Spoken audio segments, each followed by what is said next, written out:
Yes, we released it today. So by the time anybody hears this, they can go back and check that episode out for themselves. And yes, Becky, before we kick the show off, I want to let the audience know you did not just ditch me. You didn't call me and just say, hey, listen, Titanic is playing on TV and I'm just going to sit back with some popcorn and not show up. So it was the weather. It was weather related. You all know the crazy ice and snow that was happening in Texas all along the East Coast. So Becky didn't just ditch us. Let's introduce our guest. Today, we welcome the president and CEO of TriQ Credit Union, Doug Wadsworth. Welcome to the podcast, Doug. Good to be here. Thank you.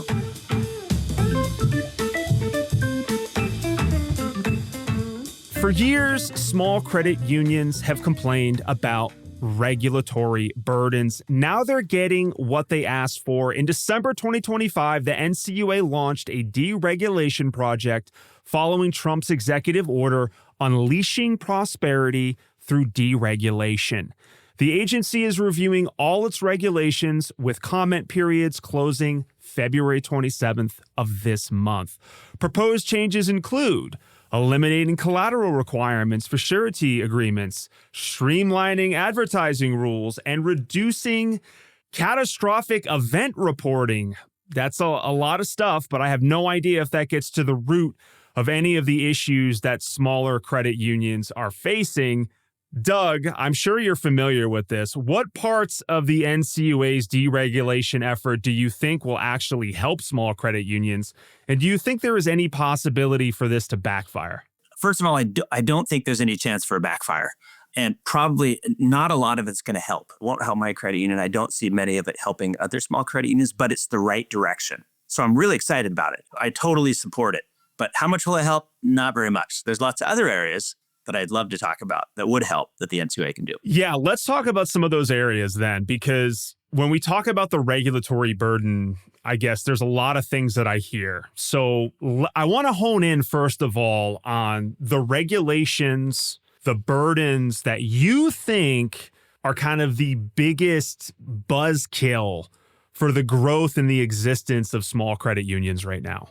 For the growth, for the survival, some of the regulations really are more of legislative. They're not really the regulator. But a lot of what the regulator does is really suffocating the small credit unions. Which regulations really make it hard? I did a survey of a bunch of my friends' small credit unions, and it was mostly CECL, and then it was the Bank Secrecy Act. And part of that was the examination pressure for the Bank Secrecy Act. And after that, the biggest hurdles were the examiners themselves pressuring small credit unions to over-comply. And then it was just examination exhaustion. Exams, way too many examiners, going way too long, inane checklists that don't impact safety or soundness, threatening DORs on things that are not impactful and not urgent. So it's kind of a mixed bag. So you did a survey. So you listed some of the stuff that showed up on the survey, but I want to ask you personally, of what you just listed, what is the one that gets under your skin the most in your experience? Personally, I'd have to say BSA, and then HMDA, and then NMLS. Explain. Go a little deeper for the folks that may not know what that means. So Bank Secrecy Act, of course, it's a ton of work because we're filing all these papers despite inflation, and we still have to file these reports, even though it's been $10,000 for like 20 years. So we have to file like hundreds of these reports. And then when an examiner comes, they just ride you, even for things that are not systemic at all. Like I made a typo on one of them. Oh, we're going to have to do a document a resolution for you. You're like, what? Or like the other day, you have to do suspicious activity reports, SARs, if you have somebody suspicious and it's over like $5,000. So at a small credit union, we hardly ever have that. We're tiny. We know our members. They come in and out. We always catch stuff usually before it gets big. Anyway, so the other day, two exams in a row, they came in and they said, oh, well, you're not filing enough SARs. I'm like, well, there's nothing suspicious. So they said, how about you document every time you don't have to file a SAR, which is insane. And I had to push back hard. So that drives me crazy. And then there's like the HMDA. Like right now, the way the regulations are, if we do 24 home equity loans and a single mortgage, I have to do all the HMDA reporting, which is like 100 hours of labor. So it's just like, well, why not just push me out of the market? Or NMLS. Don't get me started on NMLS. I can go on that one as well. So there's some examples. Wow. So one of those reports can take up to 100 hours of time. Becky, you've had experience. While Doug was talking, you were smiling and laughing. It sounds to me like you were laughing because you felt pain. It's funny to you now because you're no longer in that spot as a CEO. But kind of talk to me about what Doug is talking about, this burden that is crushing small credit unions. You know, he is so right. So I had an examiner, actually, one of her key things that she would do is go through our call report and try to find a mathematical error or a key entry error, right? Where we entered a 8 instead of a 6 or, something like that. And she would spend a whole day looking at it, trying to find an error.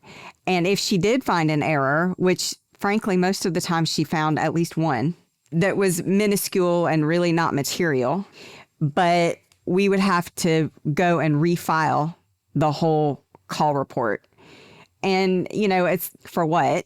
I can't tell you how many times every single exam, I would have a different examiner tell me I needed to recalculate my allowance for loan loss calculation. Every time. Oh, yeah. I mean, the last time you were here 12 months ago or 18 months ago, this was fine. And now you're telling me I need to do it a different way. And so, that's a whole debacle there. Yes, BSA stuff, having to they haven't done this in a long time, but, proving that your field of membership. So you have to go back into the account opening information to verify that they qualified for membership. He's absolutely right about exam fatigue. I mean, I was always a smaller credit union too, and we would have examiners there for 2 weeks and we would have up to 10 at a time. I mean, we're not supposed to say our camel code, but we were a low number camel code, which is good. Not doing a lot of risky things, just doing very plain vanilla consumer lending, auto loans, real estate, simple home equity loans. We did some mortgages that we would sell. I mean, nothing too crazy. And we would just get these crazy exams. And frankly, the cleaner your exam was, the more they dug into things ridiculous just so they could find something. That cripples small credit unions. And to Doug's point, when you are a credit union with four people, just redoing the call report means you're not able to reconcile GLs for a whole week. So it definitely has an impact that's probably not apparent initially, but downstream, it absolutely has detrimental effects. Maybe close out with one last question, Doug. You said that the NCUA seems to be moving in the right direction. You're not really convinced that it's really going to change things in the grand scheme of things per se. But when you communicate these frustrations, and Becky, I know this has probably been happening for so long, maybe I know the answer, but is the NCUA really listening to you all when it comes to these frustrations? Do you feel like, in your opinion, Doug, is the NCUA listening? So they are now better than I've ever seen before. And every little thing they've done will help a little.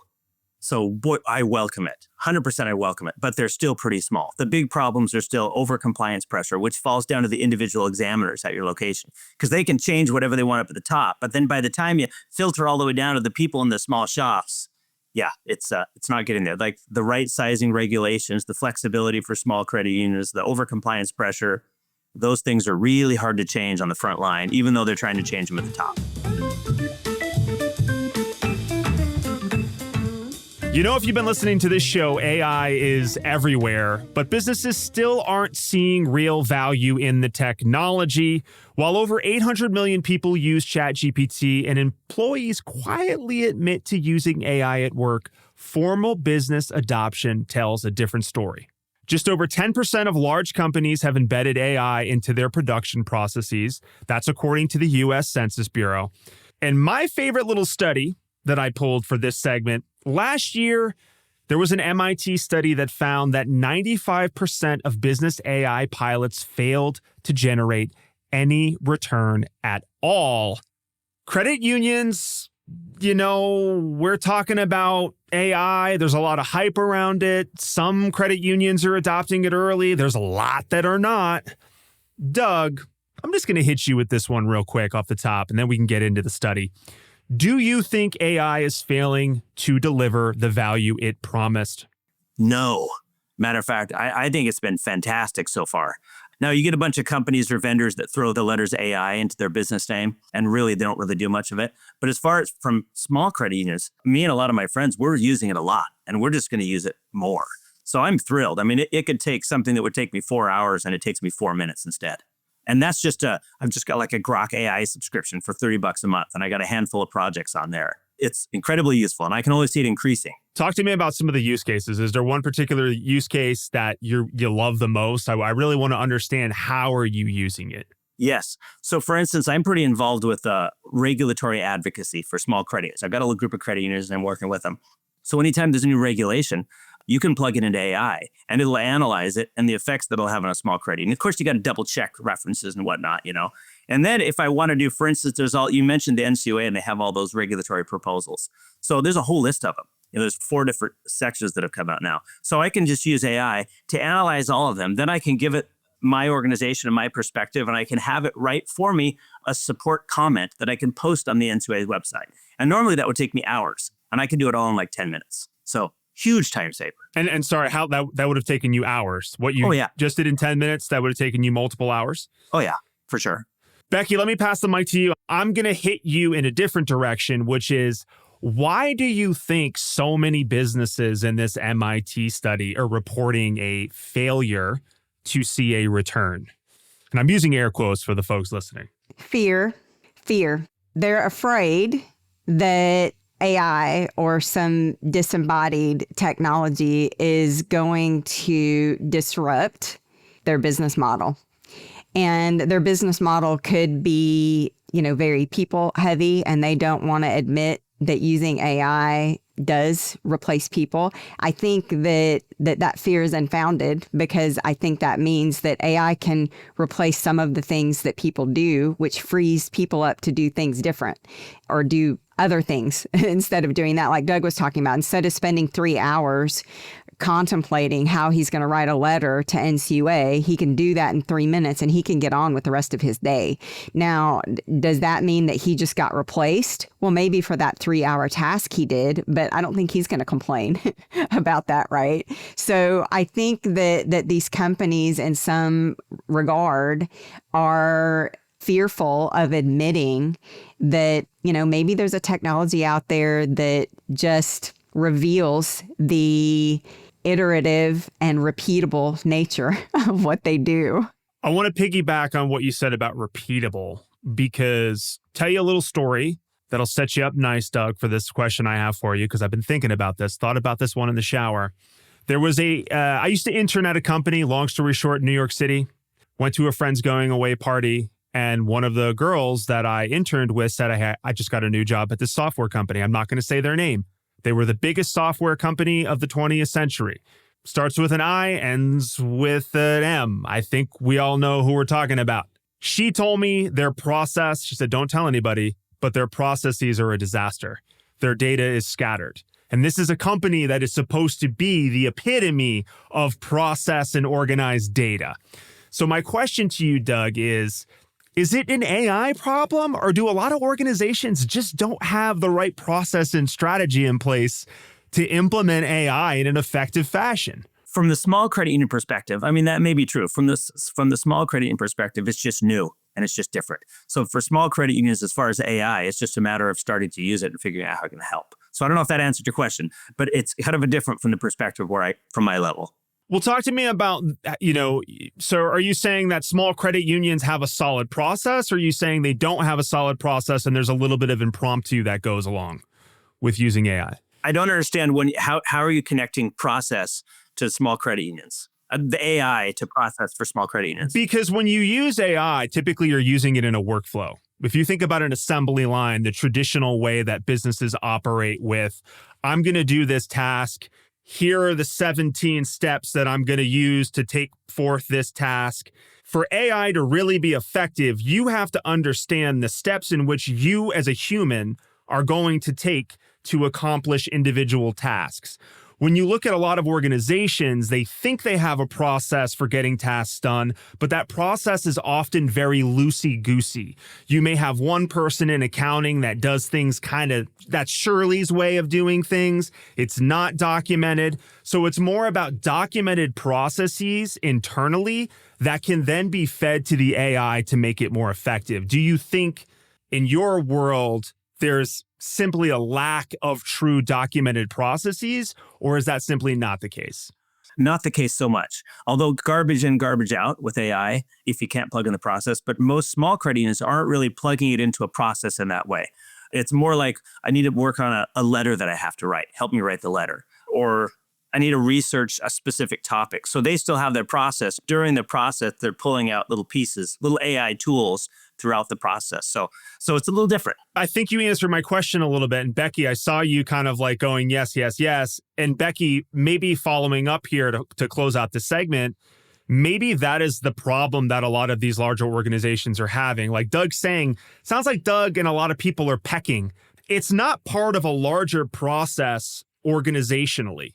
It's part of regulators are coming in. Let me do a stress test on, what's going on here to get ready for the regulator. But it's not part of their DNA. It's all one-offs, consistent daily one-offs. Do you think, Becky, that is kind of the heart of the problem with this MIT study, is that businesses just aren't integrating it into the core of their business DNA? Yes, and I think that you see that at larger credit unions too. I think the magic at small credit unions is that a lot of times they do have a situation where necessity is the mother of invention, right? So they have a need, and now there's a tool, and a smaller credit union is probably more likely to try something like that than an employee at a larger credit union who may feel, or the credit union may have implemented guardrails, or even bigger companies from the MIT study, to your point, have said, no, you are not allowed to do these things.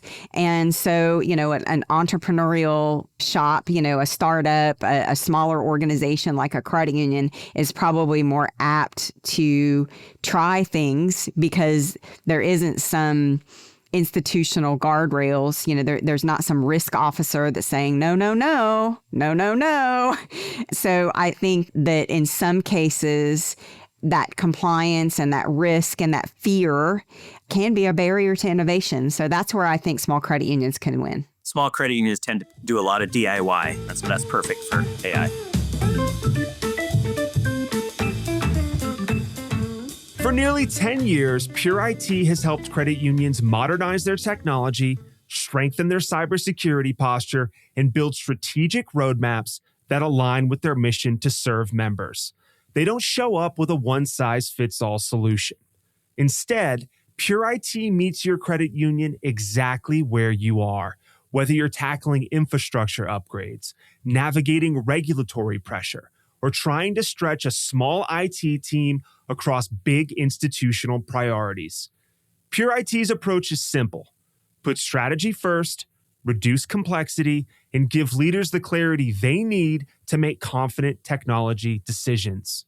With deep experience across cloud alignment, cybersecurity resilience, and long-term IT planning, they empower credit unions to operate securely, efficiently, and with purpose. If your institution is ready for a strategic partner who understands the unique challenges of the credit union world, visit pureitqso.com to learn more. That's pureitqso.com. Pure IT, helping credit unions build technology that works as hard as they do.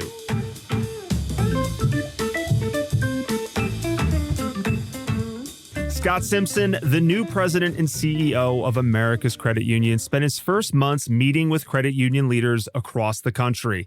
His takeaway? It's getting harder to lead a credit union. Small credit union CEOs face particular pressures because they're wearing all of these hats. But Simpson was clear this isn't just a small credit union problem.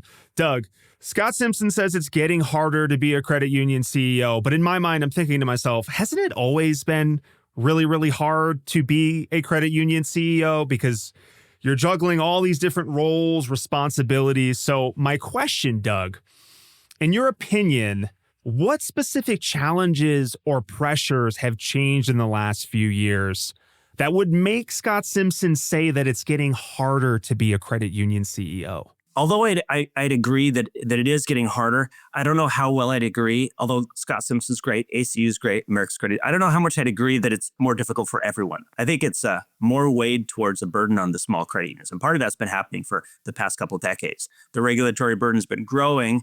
All credit unions have been growing, which is great because credit unions are awesome, big or small.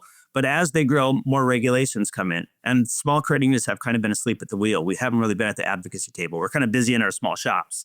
And so as all these new regulations got dumped on credit unions, nobody was really there to speak up and be like, hey, actually, you need to give an exemption to that small credit union because it doesn't apply at all. Instead, small credit unions are having to comply with this gigantic burden of regulations that are completely irrelevant. And yet we're saddled with the same burden. So, I mean, that's me. I'm biased, obviously, but I'm like, yeah, I think small credit unions really have the brand. We're the ones that, like numbers are like dropping like a lawn dart. Okay.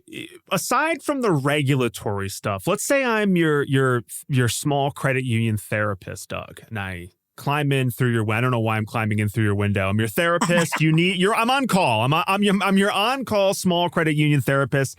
And I say, Doug, what challenges or pressures have you really been feeling the last few years as a small credit union CEO that are completely unrelated to regulatory burdens? So sadly, this is a spicy one, but competitive pressure. And I did that survey of all my small credit union friends and most of the CEOs, and most of them said the biggest challenge to keeping their credit union growing is growing loans. And the biggest competitor has become big credit unions. And that's different. That's changed. I've been doing this for almost 25 years now. And so that's a rough one. I mean, what do you do? There's not a lot you can do about that, but it is the truth now. They ranked it. So top was big credit unions, and then next was fintechs, and then the bottom of the list was banks. That's who credit unions are having to fight for their members and for their loans now. So that's a rough one. Hence why I try to focus on regulatory, because what are you going to do about that? I mean, that's the nature of competition. Wow, I did not expect you to say big credit unions. Those are keeping you up at night. All right, Becky, talk to me about this. You're talking to a lot of credit union CEOs. You were one yourself. Do you agree with Scott's comment that it's getting harder? No, I don't think that it's harder. I think that our resources continue to be stretched thin because of a lot of things. And Doug is absolutely right that regulations tend to be banded by asset size. So, you have, if you're under 250 million, then these regulations apply. If you're over, because there's an understanding that asset size equals complexity. I don't think that that's necessarily true. I mean, I know some $2 billion credit unions that when you walk in, you would think they were, a $300 million credit union. They're not doing complex things. And then I've also known a $65 million credit union that's doing very forward-thinking, complex things. So the banding by asset size equals complexity, I think, is an incorrect assumption from a regulatory perspective. But I'm going to talk a little bit about what Doug is saying around loans. And I think there is a homogenization in our industry where, and I love small credit unions, but I think to some degree, small credit unions are trying to act like the big credit unions and be everything to everybody. Now, not all of them do that, but to me, how you beat a large credit union who's taking loans in the community is do things that they don't. Meaning, if you serve teachers, then create a lending platform or a lending product that they can't find anywhere else, because only you can do that, because your members. Whereas a large credit union, is just trying to serve a massive amount of the community that might also overlap with the smaller credit union. But the smaller credit unions, I think, can double down on their community focused, their seg focus. And that's where you win in the niche. You win in the in between. And I think that's how you win. Stop homogenizing yourself to look like $1 billion shop. Act like a $30 million shop. Doug, you've been really getting pumped up about what Becky's saying. You want to jump in here? Oh man, no, she's so right. And she nailed it, which is why all credit unions are great. I mean, and big and small, but the small credit unions are forgetting, they're trying to compete with, they're just being generic. And small credit unions have an advantage. The niche, it's all about the niche, differentiating yourself, being special to your unique membership, your unique community. And if they lose that, then they're done. So Becky nailed it. Doug, I want to ask you a question, but before I get to it, I just will preface it with this. I talk to a lot of small credit union leaders who, on camera, on the microphone, they're very pumped. They're very amped. I don't think they're lying about that. I think there is an excitement about what they do. But then when I talk to them off the record, they're exhausted. It's like I'm talking to somebody that's been running 10 miles an hour on a treadmill for 60 days straight with no water or no rest. So I can see the emotional toll that it takes out of a lot of the people leading these smaller institutions. With all these challenges we discussed today, what is it about being a leader of a small credit union that makes it worth it for you? That makes you want to get up in the morning and fight day in and day out to do this? So I had my own answers. And then I also asked that question in that survey I did of a bunch of other small credit unions. Number one was making an impact for people that need it most. And that's what energizes. Number two is we love cooperatives. We drank the cooperative Kool-Aid. And so we're really into that. And the next down was, it is fun. It's a fun challenge to wear lots of hats and to be a generalist. So you kind of keep those things together, and I think that helps keep small credit union CEOs energized. And what about you? You mentioned the survey, but just you. I don't care about your peers in this particular instance. I just want to know you personally, what fuels your fire, regardless of what these survey respondents say. It's helping people that need it. So there's people that come in that would never be able to own a home anywhere. And then because we're a small credit union, we can be really flexible. We can look at things, we can approve things, we keep it in-house. We don't have to worry about secondary mortgage standards or anything. So we did a mortgage the other day for somebody that had no credit, zero credit. And they had an I-10, not a social security number. And we got them a mortgage anyway. And they bought a home. They've been living someplace for years. They'd paid rent perfectly. And so we used that. They had a huge down payment. They showed they saved money. And we helped them achieve the American dream. They got themselves a home. And so that's something that I don't think would have happened anywhere else. So it's making a difference and helping people that wouldn't get it anywhere else. And I think that's what keeps small credit unions really alive and excited. If they can hold on to that cooperative helping people vision. Okay, that brings us to the end of the show. Doug, I want your final thoughts and your plugs. Hit me. Oh, I want to do shout outs to a few trade associations, specifically like ACU, America's Credit Unions, DCUC, the Defense Credit Union Council. I started this little organization called the Endangered Small Credit Union Defense. And it was because last year I was like, what's happening? Small credit unions are dropping like flies. We're not really getting any regulatory relief. I mean, I kind of asked, some people and they're like, patted me on the head and sent me on my way. And I was like, okay, I'm going to get some small credit union voices together. And that's why I started this little organization. ACU and DCUC have been real nice. They've cooperated. We're still trying to get the message out to more leagues and everything, trying to help make sure small credit unions get two things. That's actually the purpose of this group I did was two things. It was to try to get regulatory relief for small credit unions and encourage small credit unions to give back, to radically give back, to be unique and different for their members. And those two things I think are going to help small credit unions survive. So other than that, I wrote a little book. I thought about all my little experiences of running a small credit union for almost 20 years now. So I wrote a little book called Keep It Simple CEO. And it's kind of talks about what Becky talked about, we talked about, just DIY everywhere you can, focus on lending, be special and different for your members. And it has little tips on how to deal with the NCUA in there and whatnot. So hopefully it's helpful. It's the only book around that really is written just for small credit and CEOs. So it's on Amazon. So there's a little plug for that if anybody's interested. And I put some articles, they're on CU Daily and the CU Today from it as well, if anybody's interested. Beautiful. And if somebody wants to get in touch with you, say they're listening and they're like, man, I really got to talk to that Doug guy. What is the best way that someone can get in touch with you? Yes, two ways, probably LinkedIn. Just put Doug Wadsworth in LinkedIn. Or you can email me, doug@tri-cu.com, tri-cu.com. So happy to chat with anybody. Becky, final thoughts and plugs. So I think what most people don't realize is out of the 4,000 plus and declining credit unions that we have here in the United States, 80% of those are small, meaning less than 100 million in assets. And that is a huge portion of our industry that just doesn't get a lot of attention. I love what Doug is doing. I'll throw out a shout out to Scott Pryor at CU's Unite, who is really focusing on the smaller credit unions, sharing resources, doing things together.